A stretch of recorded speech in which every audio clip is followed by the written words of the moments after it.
31 is on the way. Trudy says she's waiting on her flight. I hope you guys are well, and travel mercy to all of you who are heading back. And if you did not see Car Chronicles, go back, or it's usually on my page, but on the church page. However, down below, you'll see everything you need to know. And the service that we had yesterday was about breaking generational curses. And Sunday service subject title was "The Generational Curse Stops with Me." And it brings me to this point.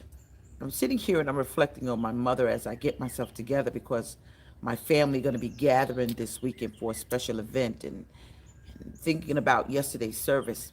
I recall when I was a little girl, there was a man who basically wanted to date my great great grandmother. My great great grandmother, she was absolutely beautiful, like all of your grandmothers.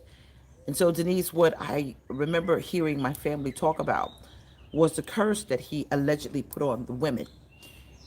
And my cousin Sharon was having this dialogue with me, and she says, "You remember that curse?" And I said, "No, I vaguely as I was a kid." She said, "Yeah, in West Virginia, remember, a man put a curse on great great grandma because he wanted to date her." And Grandma Luz told us the story and said, the curse was that every woman in our family would not be married. And so he had this notion that if he could not have her, then nobody could.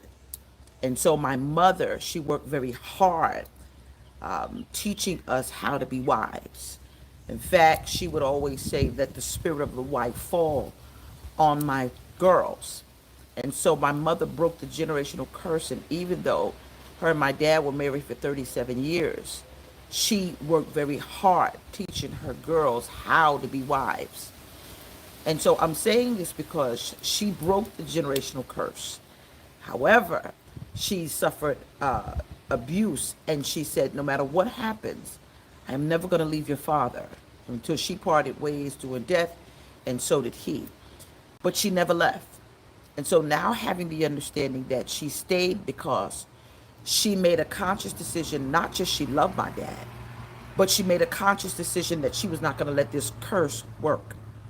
I don't know if she traded one curse for another. However, she taught us all how to be wives. And so now I'm sitting with my own daughter who is a wife. And I'm looking at the women around me who are in my church or who are connected to me that says, Pastor, I desire a husband. Now we saw, thank God for the engagement of Dr. Jamal Bryant and his beautiful fiance. But it's in the air. It's in the air.